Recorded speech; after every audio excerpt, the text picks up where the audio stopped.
que nos diz o Código Penal da Vida Futura?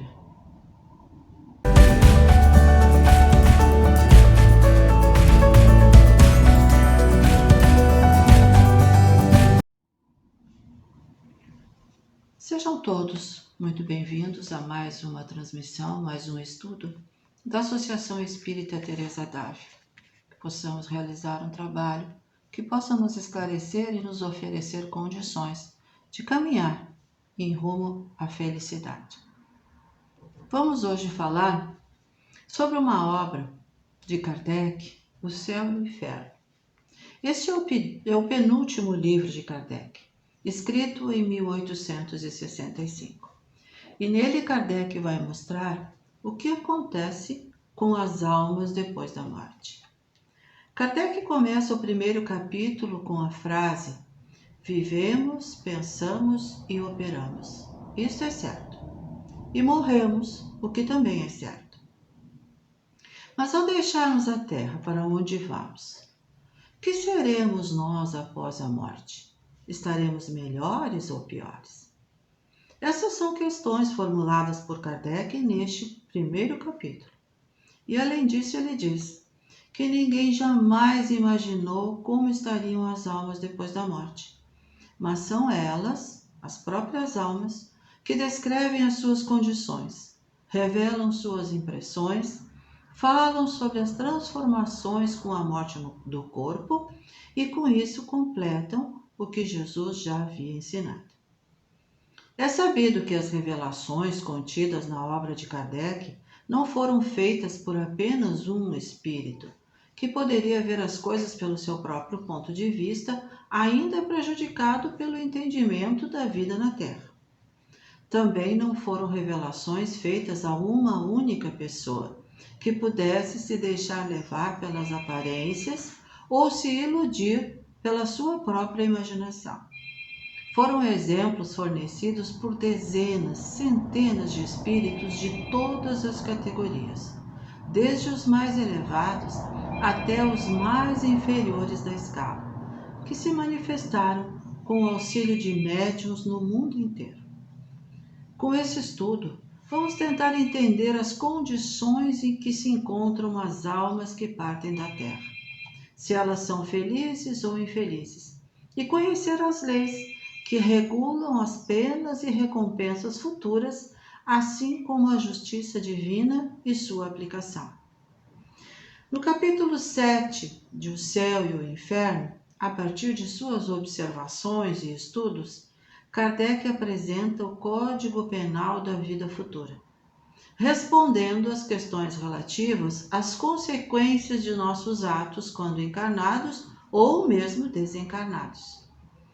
É importante salientar que quando se fala em Código Penal, alguém pode pensar que estamos falando de castigos de Deus, o que sabemos não é verdade. Nós estamos falando aqui de consequências de nossos atos, sejam eles bons ou maus durante a existência.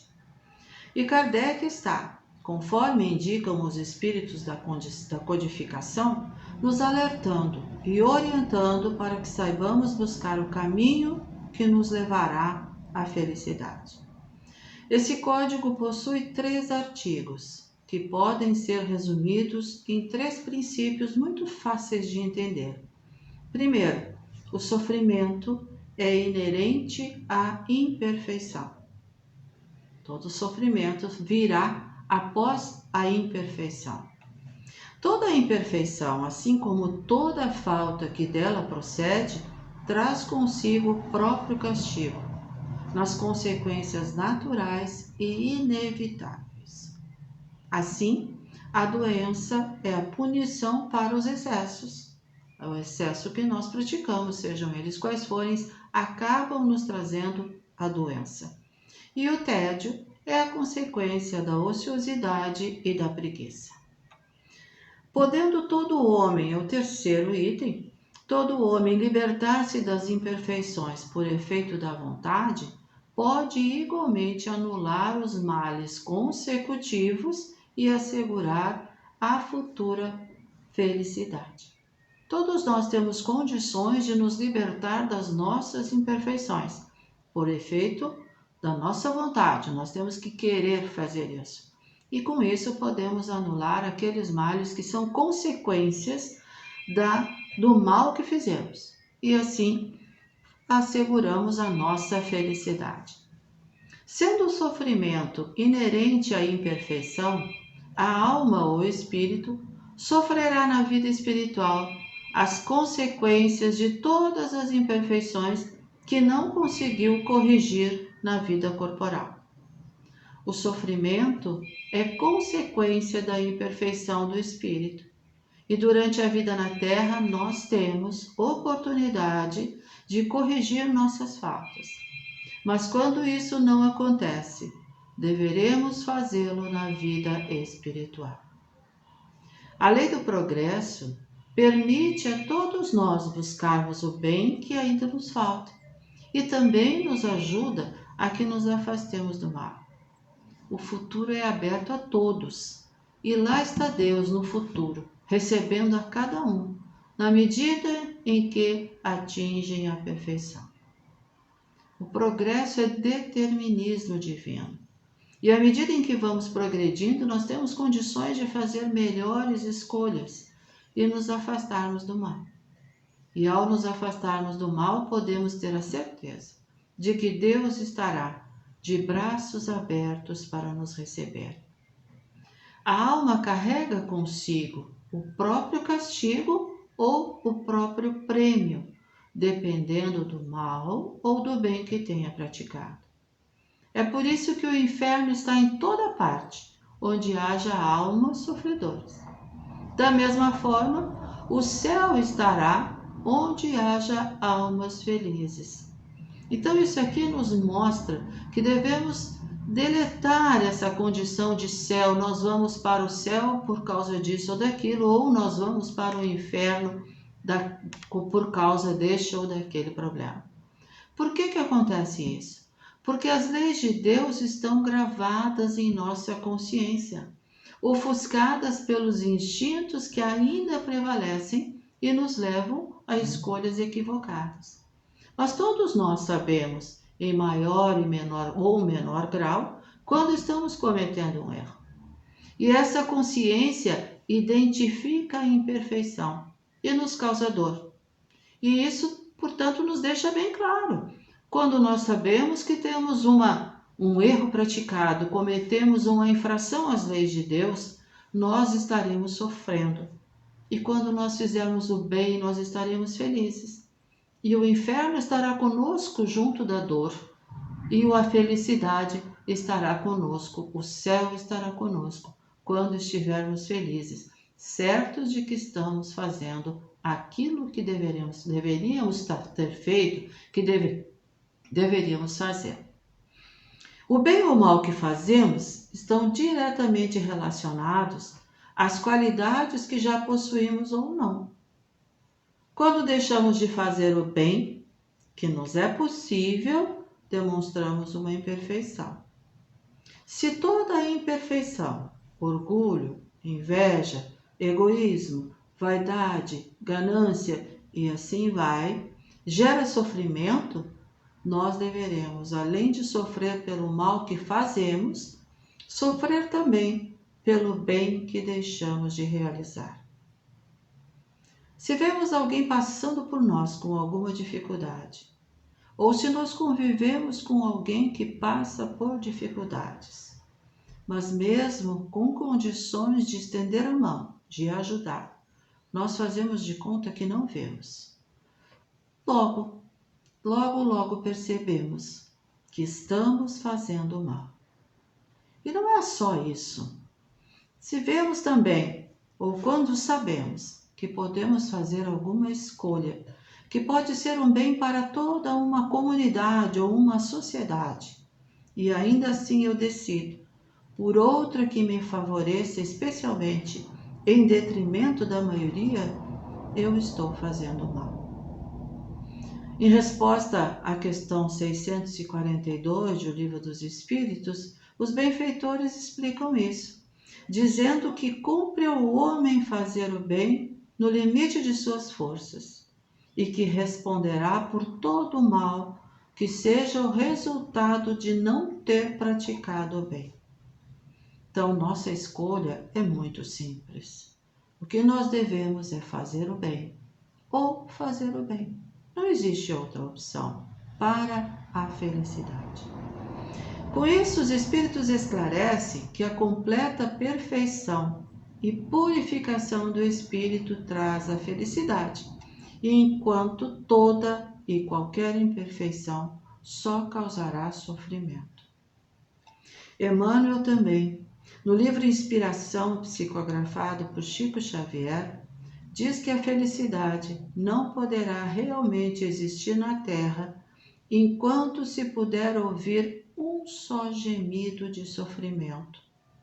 Mas poderá existir na alma humana, quando a criatura compreender que a felicidade verdadeira é sempre aquela que conseguir criar para o próximo. Então, na Terra como um todo, nunca haverá felicidade enquanto existir alguém que está sofrendo. Mas cada um de nós podemos ter aquela relativa felicidade ao saber que fizemos bem ao próximo, que estamos criando a felicidade do próximo. E em razão disso, continua Emmanuel, saibamos dar do que somos e distribuir aquilo que retemos em favor daqueles que nos partilham a margem. Dar do que somos é dar daquilo que temos de melhor. E distribuir aquilo que retemos é dar aos outros, é dividir, compartilhar aquilo que temos, que muitas vezes nem são necessários a nós. Mas podem fazer a felicidade ou podem trazer conforto a quem precisa. Então a felicidade é bem difícil de alcançar, não é muito fácil. Mas se tivermos com as nossas necessidades satisfeitas e também tivermos a consciência tranquila por termos feito o bem possível, certamente seremos felizes ou estaremos em paz com a nossa consciência. E Deus, em sua infinita justiça e bondade, nunca deixa de considerar rigorosamente o bem praticado por qualquer de seus filhos. Mas, por outro lado, todo o mal praticado é uma dívida que deverá ser resgatada, nesta ou em outra existência. Para realizar esse resgate, é necessário primeiro reconhecer o mal praticado, mas especialmente se arrepender. Este sim é o primeiro passo. Mas só isso não basta. Os outros passos são a expiação e a reparação, que compõem as 3 condições necessárias para corrigir as faltas e também anular os seus efeitos. O arrependimento pode acontecer em qualquer tempo, mas quanto mais longo for este tempo, maior será o sofrimento que o espírito carregará consigo. A expiação, que é o segundo passo, consiste em sofrimentos físicos e morais que permanecem até que os últimos vestígios da falta cometida desapareçam, o que pode acontecer na vida atual, na vida espiritual ou em outra existência corporal. A reparação é o terceiro passo e consiste em fazer o bem a quem se havia feito o mal. Quem não repara os seus erros nesta vida, por fraqueza ou má vontade, viverá numa existência posterior em contato com as mesmas pessoas a quem prejudicou. E o mais interessante, que é em condições voluntariamente escolhidas, e com isso demonstrar o seu devotamento, fazendo a esta pessoa tanto bem quanto mal lhes tenha feito. Então é importante nós entendermos isso aqui, voluntariamente escolhidas. Nós vamos escolher as condições em que queremos viver com aquele a quem prejudicamos, fazendo o melhor possível, o maior bem possível. E voltando a falar em felicidade, ela está na razão direta do progresso realizado. Quanto mais progredimos, mais somos felizes. Dois espíritos podem conviver em proximidade, ainda que o adiantamento moral e intelectual de um seja inferior ao do outro. Essa diferença acontece porque o progresso do espírito é fruto de seu próprio trabalho. E sendo livres, cada um trabalha com maior ou menor atividade, dependendo do seu próprio esforço e vontade, acelerando ou retardando o seu progresso, e também a sua própria felicidade. Sem esforço e vontade não há progresso, e nem correção das imperfeições. Espíritos imperfeitos são excluídos de mundos felizes, porque eles lá perturbariam a harmonia existente. Vamos lembrar das categorias de mundos no universo. Nós temos 5 categorias de mundos. Os primeiros são os mundos primitivos, aqueles para onde são enviados os espíritos recém-criados por Deus. O segundo são mundos de provas e expiações. É o segundo na escala evolutiva, então é o segundo degrau. Depois nós temos os mundos regeneradores, aqueles para o qual estamos nos preparando e onde vamos nos habilitar para mundos mais elevados, que são os felizes e depois os mundos celestes. Esses espíritos imperfeitos ficam nos mundos inferiores, porque nestes mundos que têm a oportunidade de expiar suas faltas, pelas tribulações da vida, pelas dificuldades, pelas vicissitudes que tem que enfrentar. E com isso, purifica suas imperfeições, até que tenham o merecimento de encarnar em mundos mais elevados. Podemos entender muito bem como são esses mundos, pois basta olhar ao nosso redor, especialmente neste momento em que estamos vivendo. Nós vemos aqui tragédias ambientais, enchentes, incêndios, frio intenso em lugares onde nunca fez frio, ou calor intenso em lugares onde sempre foi mais fresco. E pandemia, além das provas em família, além das provas na sociedade. O mundo de provas e expiações é um mundo apropriado para essa categoria de espíritos, pois é este local onde vamos aprender pelas provas que estamos vivenciando. Cada prova que vivemos deverá nos trazer um aprendizado. Mas persistindo no mal, o espírito sofrerá suas consequências por tanto tempo quanto durar essa persistência. Então, se nós não aproveitamos as oportunidades que nos são oferecidas, se não aprendemos com as provas que vivemos, nós continuaremos sofrendo. Mas ao mesmo tempo, basta dar um único passo na direção do bem, para que imediatamente possamos sentir os seus efeitos benéficos. E até aqui nós podemos ver que todos os nossos sofrimentos na vida futura são consequências daquilo que fomos ou do que fizemos nas existências corporais. Muitas e diversas são as punições, e algumas inerentes à inferioridade dos espíritos. Muitos, ao chegarem ao mundo espiritual, sofrem às vezes durante meses ou anos, por não terem conhecimento ou entendimento de alguma coisa, de alguma vida que continua, que é a vida espiritual, que é de onde viemos e para onde retornaremos. Enquanto aqueles que durante a encarnação se identificaram com a vida espiritual têm uma passagem rápida, sem abalos e quase sem perturbação. É muito frequente que espíritos com certa inferioridade moral acreditem estar vivos e durante essa ilusão, por muito tempo eles experimentam as necessidades, os tormentos e os embaraços da vida. Alguns são privados de ver, de encontrar com seus entes queridos e podem sofrer também as mesmas dores e privações que ocasionaram a outros. Por exemplo, o apego extremado aos bens materiais faz com que o espírito sofra e se preocupe com a fortuna deixada na terra e o destino que a ela possa ser dado pelos herdeiros. É um sofrimento atroz.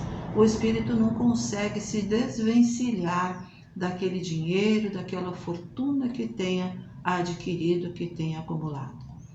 Já o orgulhoso sofre, e sofre demais, ao perceber o bem-estar daqueles a quem desprezou na terra, e que na espiritualidade vive numa condição bem mais elevada.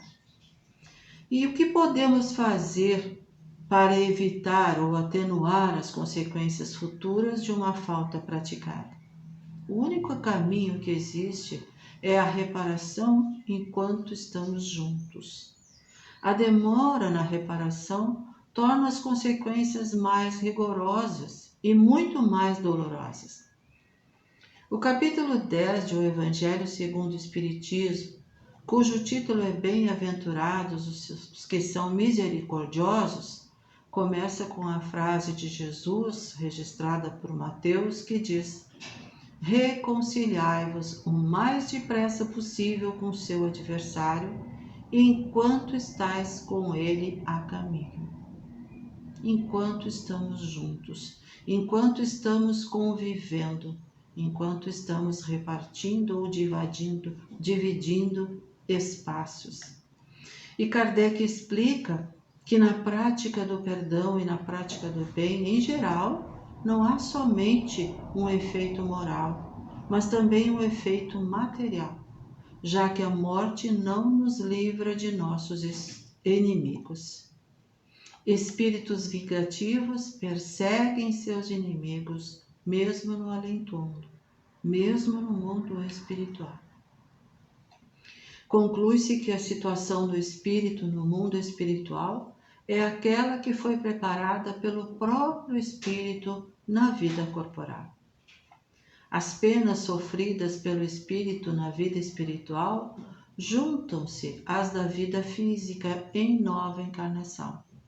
Isso explica as misérias e sofrimentos que à primeira vista não parecem ser justas, mas que na verdade são heranças do passado. Daí é que vem a expressão: aquele que muito sofre na terra, muito tinha a expiar.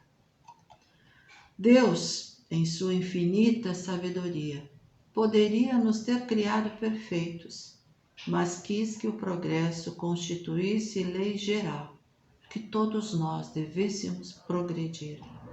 E somos então sujeitos a dificuldades mais ou menos penosas, para que cada um possa evoluir de acordo com o seu próprio esforço e sem favoritismo, porque não existem privilégios na lei de Deus. Nós até podemos não gostar disso. Muitos de nós estamos acostumados com privilégios, mas Deus é justo e criou todos os seus filhos simples e ignorantes, para que, aproveitando as condições e os talentos adquiridos, tenham mérito pela aquisição do seu progresso. Encaminhando-nos para o final, nós vamos resumir o depoimento de um médico russo que, em espírito, compareceu a uma reunião mediúnica na Sociedade Espírita de Paris. Questionado pelos participantes da reunião, contou de sua vida de sofrimentos, apesar de ser um homem bom, entendendo que este era o preço de sua libertação. Tinha bastante fé em Deus, e a morte não lhe causou terror, nenhum abalo. Sentiu apenas um rápido desconforto e logo se percebeu feliz, desembaraçado do corpo, que ele chama de mísera carcaça. Teve o prazer de logo encontrar-se com inúmeros amigos, especialmente aqueles a quem havia ajudado e que o esperavam para dar-lhe as boas-vindas. Fala do lugar no espaço em que se encontra, dizendo que em tal lugar só se chega depois de uma enorme série de provas ou encarnações. A recompensa, diz ele, só pode vir depois da luta vencida. Se hoje me encontro num dos degraus elevados, é porque Deus me permitiu algumas vitórias em uma série de combates. E em que consiste a vossa felicidade? Lhe perguntam. Ele responde: isso é mais difícil de vos fazer compreender. Essa aventura que gozo é uma espécie de contentamento extremo de mim mesmo. Não pelos meus merecimentos, o que seria orgulho, mas contentamento como que saturado, imerso no amor de Deus, no reconhecimento de sua infinita bondade. Em suma, é a alegria que nos infunde o bem, podendo supor-se ter, por seu livre-arbítrio, contribuído para o progresso de outros que se elevaram ao Criador. Nessa frase, ele está lembrando daqueles amigos a quem ele ajudou quando estava encarnado e que lhe receberam no retorno ao mundo espiritual. Lembrando do encontro amigos, então, de amigos a quem ele ajudara. Ficamos como que identificados, ele diz, com este bem-estar. É uma espécie de fusão do espírito com a bondade divina. Temos o dom de ver espíritos mais adiantados, de compreender-lhes a missão, de saber que também nós a tanto chegaremos. No infinito incomensurável, entrevemos as regiões em que brilha o fogo divino, a ponto de deslumbrarmos, mesmo através do véu que o envolve. Ficai ciente de que é uma grande ventura pensar na possibilidade de progredir infinitamente.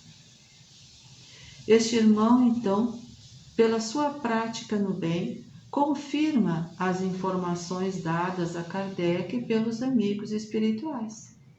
Somos livres no trabalho do próprio progresso, e quanto mais e mais rápido trabalharmos, mais cedo receberemos a recompensa. Essa recompensa é a felicidade. Deus fez da felicidade o prêmio do trabalho. E é por isso que Mateus, no capítulo 16, versículo 27, diz: porque o Filho do Homem virá na glória de seu Pai, com os seus anjos, e então dará a cada um segundo as suas obras, no céu como na terra. Tal é a lei da justiça divina. E com esse estudo, com essa frase, cada um segundo as suas obras, encerramos o nosso estudo de hoje, agradecendo a companhia dos irmãos que aqui estão, que estiveram, e desejando a todos muita felicidade, muita paz e muita harmonia. Que Deus nos abençoe.